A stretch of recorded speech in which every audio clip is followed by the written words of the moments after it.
जीरा में मुत्तहिदा महाज control line के रहनुमाओं ने LOC की हालिया कशीदा सूरत हाल पर प्रेस कॉन्फ्रेंस से खिताब करते हुए हुकूमत से मुतालबा किया है कि तेतरी नोट तक दर्रा शेरहान तरजीही बुनियादों पर हिफाजती बंकर्स की तामीर की जाए ताकि मुकामी आबादी को भारतीय गोलाबारी से तहफ़्फ़ुज़ फराहम किया जा सके। इस मौका पर उन्होंने जोर दिया कि LOC पर वाक़ तमाम स्कूलों को पुख्ता इमारतों में तब्दील किया जाए ताकि बच्चों की जिंदगियों को महफूज बनाया जा सके। उन्होंने कहा कि मोदी ने हित्ते में जंग मुसल्लत करने की कोशिश की, लेकिन पाकिस्तान की बहादुर मुसल्लह अफवाज ने दुश्मन को इबरतनाक शिकस्त देकर वतन का दिफा किया, जिस पर पूरी कौम को फख्र है। प्रेस कॉन्फ्रेंस में भारतीय जारहियत के नतीजे में जामे शहादत नोश करने वाले बहादुर सिपाहियों और शहरियों को खराज अकीदत पेश किया गया। उन्होंने मजीद क्या कहा, आइए सुनते हैं। पट्टी पर तमाम लोगों ने इज्जत की और दूसरे मकामात में गए, ज़्यादा उनका माली नुकसान हुआ। उस वाले से अभी तक हुकूमत ने कोई ऐलान नहीं किया कि उनकी जो कैटेगरी है उस किस में आते हैं या नहीं आते हैं। उसमें आप मुतहदा महाज क्या मुतालबा करती है हुकूमत से?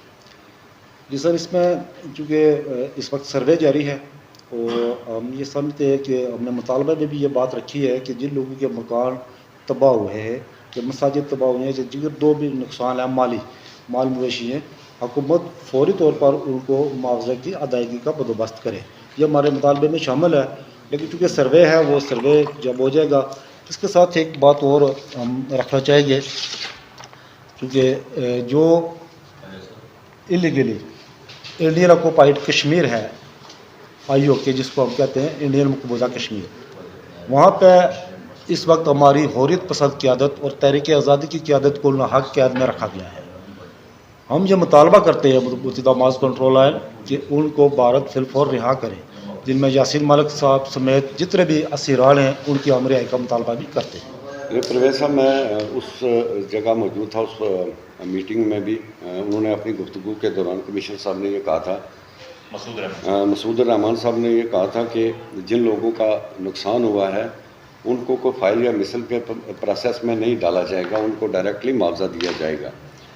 तो अब चूँकि ये सूरत हाल है कि हजीरा में पूरा महकमा, पटवारी, गर्दावर, तहसीलदार, नायब तहसीलदार वो मिसलों की तकमील में लगे हुए हैं।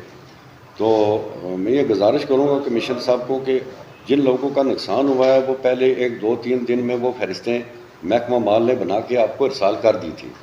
लोगों को इस प्रोसेस में ना डाला जाए कि कोई बेचारा FIR के पीछे दौड़ता है, पुलिस चौकियों में जाता है, कोई प्रोफार्मे ढूंढता है। तो इस प्रोसेस में ना डाला जाए। हमारी इंतज़ामिया को पता है, पूरे तरीके से पता है जिन जिन लोगों का जितना नुकसान हुआ है।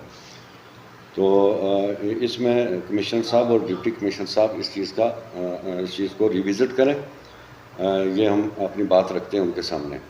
दूसरा, जो हमारे मुतासरीन जो ज़ख्मी हुए, जो शहीद हुए LOC पे, हम गवर्नमेंट हुकूमत पाकिस्तान का शुक्रिया अदा करते हैं कि उनके वर्सा को 1-1 करोड़ रुपया बर वक्त दिया गया और हमारे ज़ख्मी को 10-10 लाख रुपए दिए गए।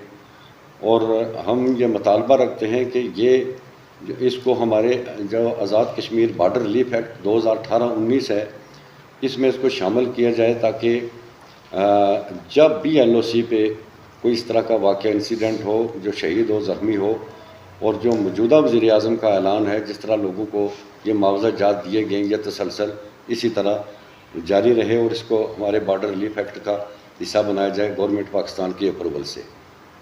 Thank you.